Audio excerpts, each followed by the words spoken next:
Good morning student. Last class में बेटा हमने चुंबकत्व स्टार्ट कर लिया था और उसमें भी हमने चुंबकत्व के तीनों अवयव डिस्कस कर लिए, उसका न्यूमेरिकल भी डिस्कस कर लिया, ठीक है ना। आज हम पढ़ेंगे बेटा चुंबकत्व एवं गाउस का नियम। देखो आपने विद्युत क्षेत्र में भी गाउस के नियम की बात करी थी और वो नियम बहुत आसान था। विद्युत क्षेत्र में जब हमने गाउस का नियम पढ़ा था तो ऐसा बोला था किसी बंद पृष्ठ से गुजरने वाला फ्लक्स, किसी बंद पृष्ठ से गुजरने वाला फ्लक्स जो होता है वो sigma Q upon epsilon not के इक्वल होता है। आपने ऐसा कुछ पढ़ा था फ्लक्स का फॉर्मूला, किसी बंद पृष्ठ से गुजरने वाला फ्लक्स या बंद पृष्ठ से संबद्ध फ्लक्स का मान sigma Q upon epsilon not होता है, जहां एप्सिलॉन नॉट निर्वात की विद्युतशीलता है और सिग्मा क्यू उस बंद पृष्ठ से संबद्ध कुल आवेश की बात हुई थी। अगर हम चुंबकत्व में गाउस के नियम की बात करें तो वैसे ही समझे कि हमारे पास एक बंद पृष्ठ है, ये आपने बंद पृष्ठ की बात कर ली, या गाउसीय पृष्ठ जिसको आप बोलते हैं। अगर मैं आपसे पूछूं कि वहां तो हम आवेश की बात करते थे, जब हम चुंबकत्व की बात करेंगे तो हम चुंबक की बात करेंगे। मैंने बहुत सारे चुंबक रख दिए अंदर, क्षण चुंबक, ठीक है ना, इसके बारे में आपने सुना होगा बेटा। जैसे दो क्षण चुंबक रखे, इसका एक सिरा N दूसरा S, दो पोल होते हैं N और S। तो अब गाउस का नियम क्या कहेगा? चुंबकीय से संबद्ध चुंबक गाउस के नियम का सूत्र उत्पन्न करना है। जब हम N और S की बात करते हैं या क्षण चुंबक की बात करते हैं, ठीक है, या किसी धारावाही चालक की बात करते हैं, उसके आसपास चुंबकीय क्षेत्र होता है। बिल्कुल इस चुंबक का चुंबकीय क्षेत्र भी होगा, इसका भी चुंबकीय क्षेत्र होगा। अब बेटा मैं थोड़ी सी चीज आपको बताता हूँ कि वो टॉपिक वैसे सिलेबस से हटा दिया, बट अगर हम एक क्षण चुंबक की बात करें तो इस तरह की एक आयताकार छड़ होती है चुंबक, इसको क्षण चुंबक बोलते थे या दंड चुंबक, ठीक है, या चुंबकीय द्विध्रुव भी बोलते हैं। इसका ये सिरा N और दूसरा सिरा S, N और S के बीच की जो दूरी होती है उसको प्रभावी लंबाई बोलते हैं, ठीक है ना। इसकी दंड चुंबक की प्रभावी लंबाई जो वास्तविक लंबाई की, इसके वास्तविक आकार की वास्तविक लंबाई की 5/6 भाग होती है। कॉन्सेप्ट यह कहता है कि जो बल रेखाएं हम पढ़ते हैं, जैसे विद्युत बल रेखाएं आपने पढ़ी थी, प्लस क्यू से बाहर निकली थी, माइनस क्यू पे आके मिली थी, वैसे ही अगर अपन क्षण चुंबक पर बल रेखाओं की बात करें, ये टॉपिक भी हट गया, बट अगर हम इस टॉपिक के बिना फ्लक्स कैसे पढ़ेंगे? विद्युत बल रेखाएं तो हमें आनी चाहिए।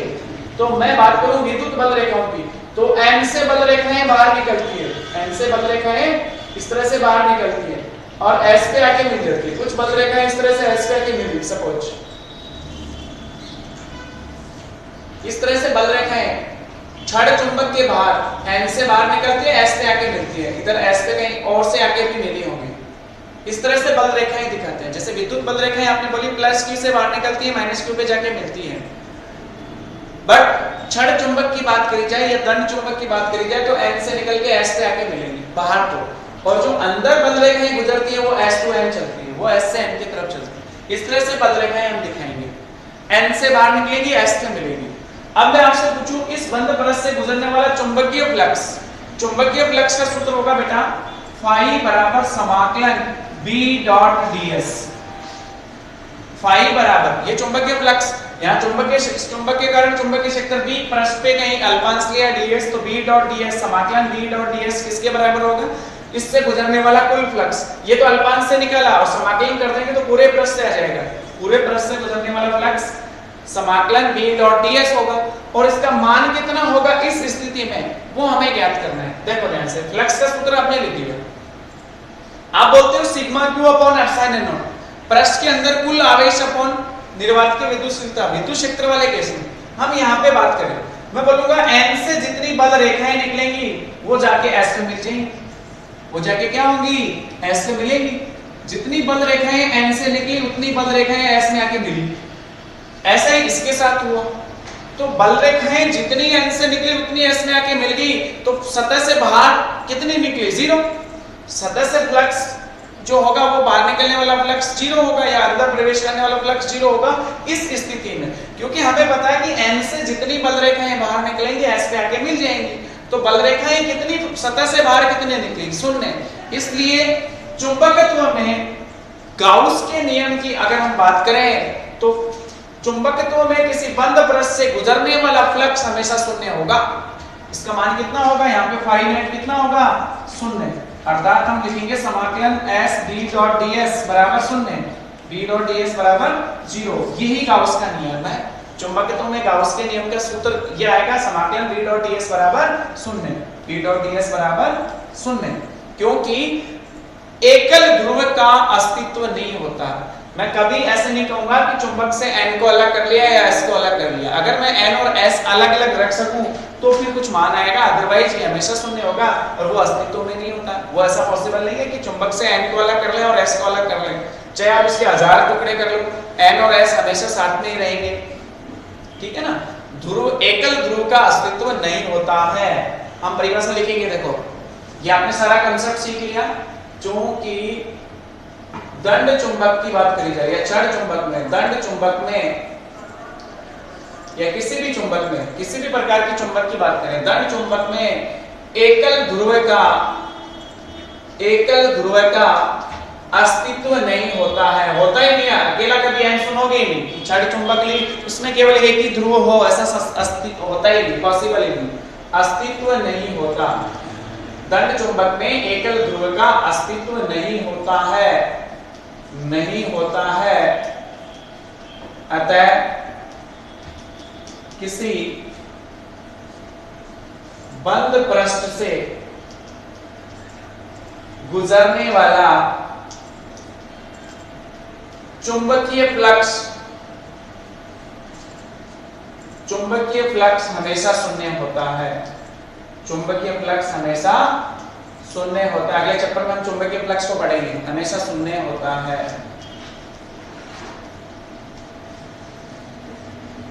अतः किसी बंद पृष्ठ से, बंद सतह से या पृष्ठ से गुजरने वाला चुंबकीय फ्लक्स हमेशा शून्य होता है। ये आपका टॉपिक हो गया चुंबकत्व एवं गाउस का नियम। आपको ऐसे इस तरह से डेफिनेशन लिखनी है कंप्लीट और ये सूत्र लिखना है, डायग्राम बनाना है। ये आपको समझने के लिए एक्स्ट्रा था कि इसके बारे में पता होना चाहिए भाई चुंबकीय बल रेखाएं कैसे होती है, कहाँ से निकलती है, कहाँ पे इंटरसेक्ट होती है, वो पता होना चाहिए। अगला टॉपिक है आपका चुंबकत्व से संबंधित कुछ महत्वपूर्ण राशियां, चुंबकत्व में प्रयुक्त कुछ महत्वपूर्ण राशियां, ठीक है ना, और उनमें आपस में संबंध भी ज्ञात रखना है। ये टॉपिक और इंपॉर्टेंट है क्योंकि मैं इसमें बड़े टॉपिक दो ही रहे, भूचुंबकत्व के अवयव और ये जो राशियां हम पढ़ेंगे। चुंबकत्व में प्रयुक्त, चुंबकत्व में प्रयुक्त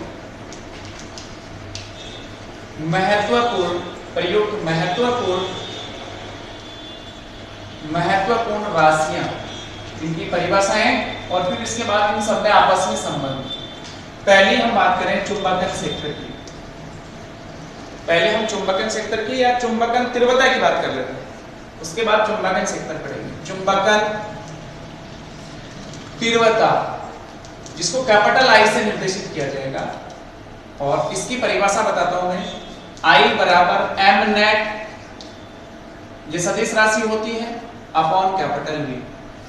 अब आपने m नेट के बारे में तो सुना ही नहीं, आप इसको कैसे परिभाषित कर सकते हो जब आप m के बारे में ही नहीं जानते। इस चैप्टर में वो टॉपिक हटा दिया है।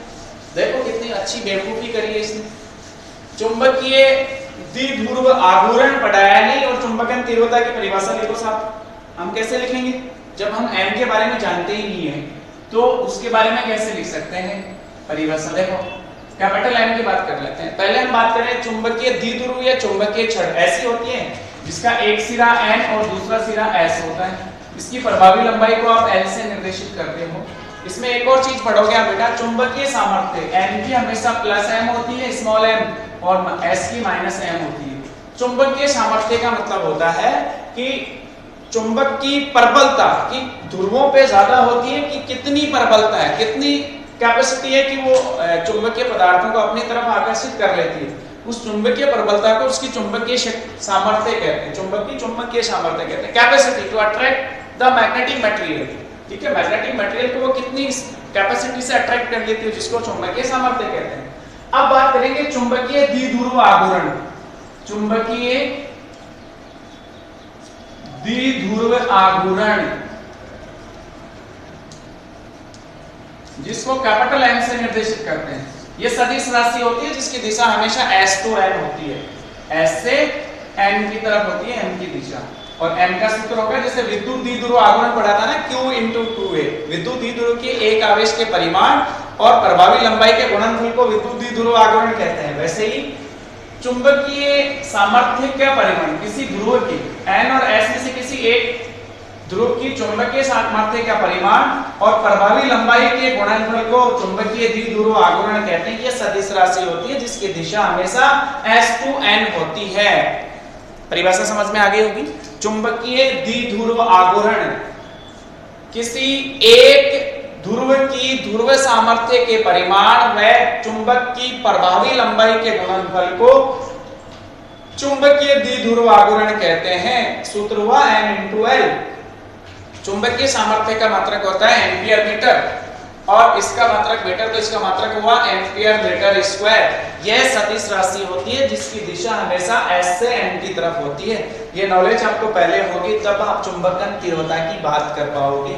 M0 upon capital V, M0 upon capital V। देखो M0 क्या हो कि बहुत सारे चुंबक थे जिसको हमने चुंबकीय क्षेत्र में रखा हो, या हम बात करें कि कोई चुंबकीय पदार्थ है, कोई चुंबकीय पदार्थ है उसको चुंबकीय क्षेत्र में रखा। जैसे आपने देखो पोलराइजेशन पढ़ा था 4th चैप्टर में, वैसे ही कुछ कांसेप्ट है वहां। P नेट अपॉन V, उसको पोलर वेक्टर कुछ ऐसे बोलते थे, याद करना उस चैप्टर में। मैं बात करूं कि मेरे पास कोई चुंबकीय पदार्थ है, उसको मैंने चुंबकीय क्षेत्र में रखा तो उसमें परिणामी चुंबकीय द्विध्रुव आघूर्ण उत्पन्न होगा उस पदार्थ में। तो उसके एकांक आयतन में उत्पन्न चुंबकीय परिणामी चुंबकीय द्विध्रुव आघूर्ण को चुंबकन तीव्रता कहते हैं। यह सदिश राशि होती है जिसकी दिशा M0 की दिशा में ही होगी। M0 की दिशा में निकाल ली, S2n होती है चुंबक में। ठीक है, तो परिभाषा कैसे लिखोगे? परिभाषा लिख लो, इसकी जनरल परिभाषा है, जब किसी चुंबकीय क्षेत्र के कारण परमाणुीय द्विध्रुवों को आंशिक या पूर्ण संरेखन होने से पदार्थ के प्रत्येक सूक्ष्म आयतन में नए चुंबकीय आघूर्ण उत्पन्न हो जाता है। उस पदार्थ को एकांक आयतन में, तो उस पदार्थ के एकांक आयतन में उत्पन्न नए चुंबकीय आघूर्ण को पदार्थ की चुंबकन तीव्रता कहते हैं। देखो मैं लिखता हूं मेरी लैंग्वेज में, जब किसी चुंबकीय पदार्थ को जब किसी चुंबकीय पदार्थ को चुंबकीय क्षेत्र में रखा जाता है तो उसमें परिणामी, अंग्रेजी में नेट बोलते हैं, हिंदी में परिणामी चुंबकीय द्विध्रुव आघूर्ण उत्पन्न होता है। ये तो कॉन्सेप्ट हो गया भाई, रखेंगे चुंबकीय क्षेत्र में चुंबकीय पदार्थ को तो उसमें M0 होगा, चुंबक के जैसे बिहेव करेगा। अतः परिभाषा देखो, अतः चुंबकीय पदार्थ के एकांक आयतन में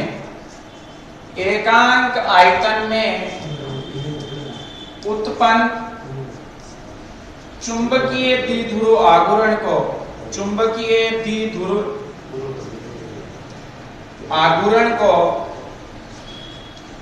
पदार्थ की चुंबकन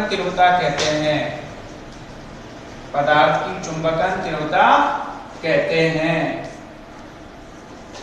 यह सदिश राशि होती है जिसकी दिशा M की दिशा नहीं होगी। I का मात्रक बोलो, धारा में समझ लेना, इसको चुंबकन तीव्रता को कैपिटल I से निर्देशित किया है।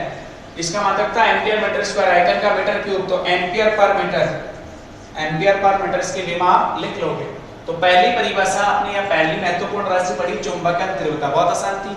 दूसरी चुंबकन क्षेत्र कैपिटल H से जिसको निर्देशित करते हैं, इसका कुछ कॉन्सेप्ट 7वें चैप्टर में भी आया था जब हमने एम्पियर का परिपथ नियम डिस्कस किया था, तो शायद इसको हमने डिस्कस किया होगा।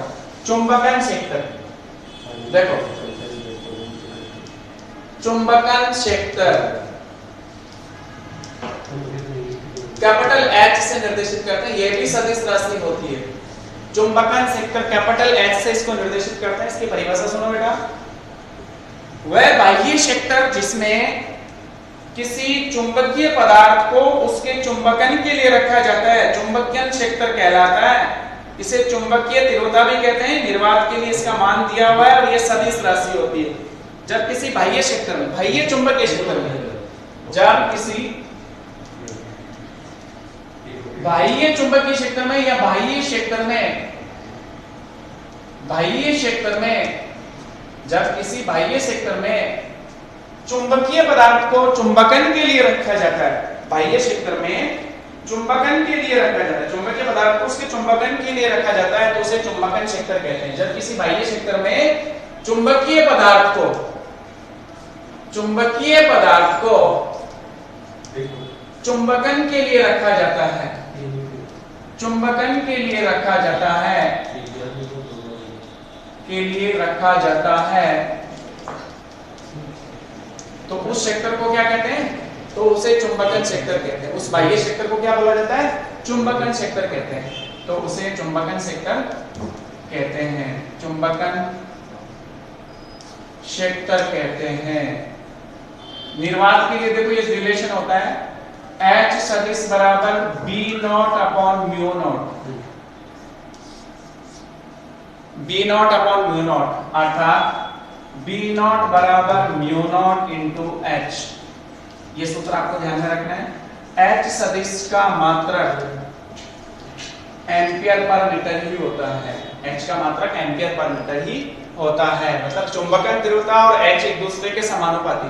भाई चुंबकन के लिए रखते हैं तो चुंबकन तीव्रता का मान जो है वो H के डायरेक्ट समानुपाती होगी। हम ऐसा कॉन्सेप्ट भी आगे करने वाले हैं, ये भी सदिश राशि होती है। तीसरी राशि जो इंपॉर्टेंट राशि है वो है चुंबकीय प्रवृत्ति।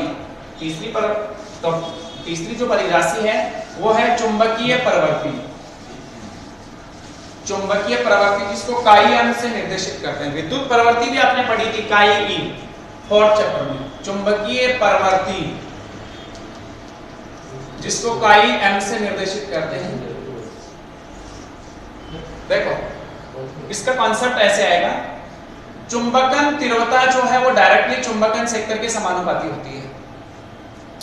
भाई जितना चुंबकन सेक्टर ज्यादा होगा उस पदार्थ की चुंबकीय तीव्रता उतनी ही ज्यादा होती है।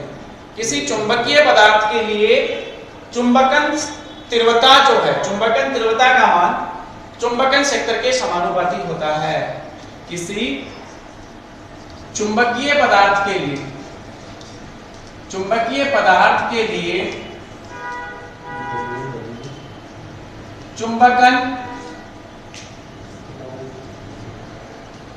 तीव्रता का मान,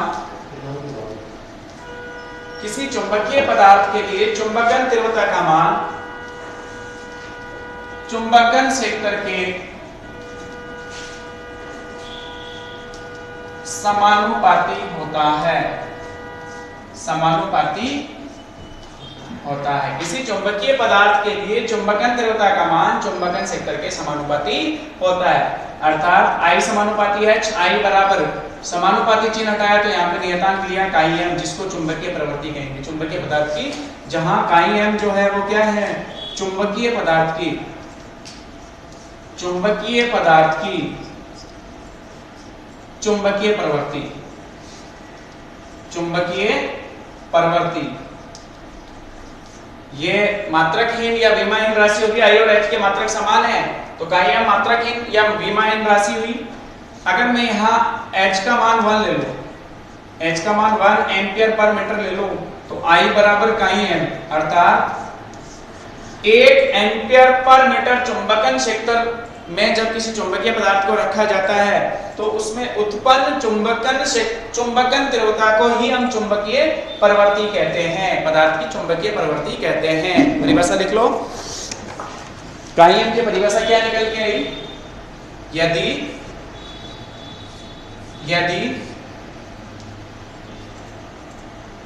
1 एम्पियर पर मीटर के चुंबकन क्षेत्र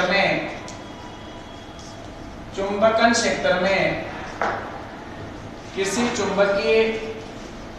किसी चुंबकीय पदार्थ 1 एम्पियर पर मीटर के चुंबकीय क्षेत्र में किसी चुंबकीय पदार्थ में उत्पन्न चुंबकन तीव्रता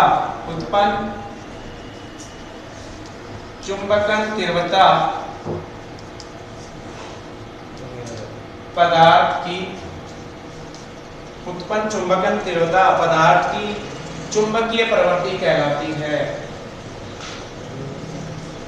चुंबकीय प्रवृत्ति कहलाती है।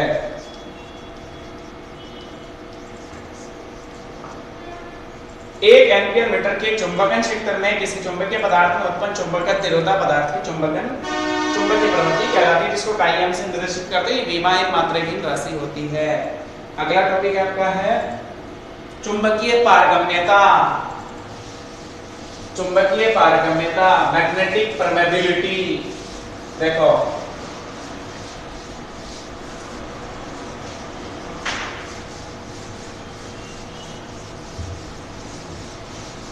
जिसको म्यू से निर्देशित करते हैं, म्यू नॉट, म्यू आर, तीनों में संबंध भी पढ़ लेंगे। चुंबकीय पारगम्यता परिभाषा सुनो। फोर्थ टॉपिक आपका चुंबकीय पारगम्यता, परमेबिलिटी ऑफ मैग्नेटिक परमेबिलिटी, जिसको म्यू से निर्देशित करते हैं या म्यू एम लिख देते हैं। चुंबकीय पारगम्यता परिभाषा सुनो। किसी माध्यम में से चुंबकीय क्षेत्र रेखाओं के गुजरने की क्षमता को, किसी माध्यम में से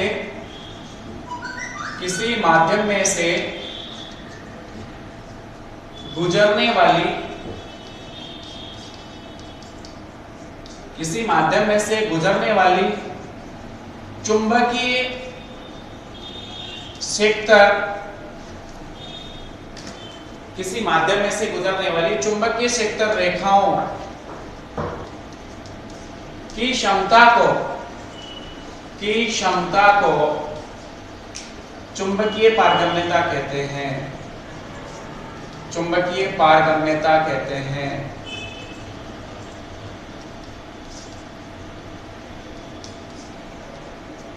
किसी माध्यम में से गुजरने वाली चुंबकीय क्षेत्र रेखाओं की क्षमता को चुंबकीय पारगम्यता कहते हैं, जिसको म्यू एम से निर्देशित करते हैं। किसी क्षेत्र से, किसी माध्यम से गुजरने वाली चुंबकीय क्षेत्र रेखाओं की कितनी गुजर सकती है, उसकी क्षमता को, उसकी कैपेसिटी को पारगम्यता कहते हैं, चुंबकीय पारगम्यता। निर्वात में ये मान म्यू नॉट 4 पाई 10 की घात -7 होता है, ठीक है, निर्वात के लिए म्यू नॉट होता है। अब इसी में आपसे पूछा जाएगा आपेक्षिक पारगम्यता। आपेक्षिक पारगम्यता जिसको आप म्यू आर से निर्देशित करते हो, और म्यू आर का फॉर्मूला होगा बेटा mu M upon mu naught. माध्यम की पारगम्यता व निर्वात की पारगम्यता के अनुपात को, माध्यम की पारगम्यता व निर्वात की पारगम्यता के अनुपात को माध्यम की आपेक्षिक पारगम्यता कहते हैं। परिभाषा लिख लो। ये विमायन राशि की मात्रा की म्यू आर, जैसे आपने पढ़ा था ना epsilon M upon epsilon naught. माध्यम की विद्युतशीलता व निर्वात की विद्युतशीलता के अनुपात को माध्यम की विद्युतशीलता कहते हैं। वैसे ही अगर हम पारगम्यता की बात करें, आपेक्षिक पारगम्यता, तो परिभाषा क्या लिखी जाएगी? माध्यम की पारगम्यता व निर्वात की पारगम्यता के अनुपात को, चुंबकशीलता भी बोल देते हैं इसको, पारगम्यता के अनुपात को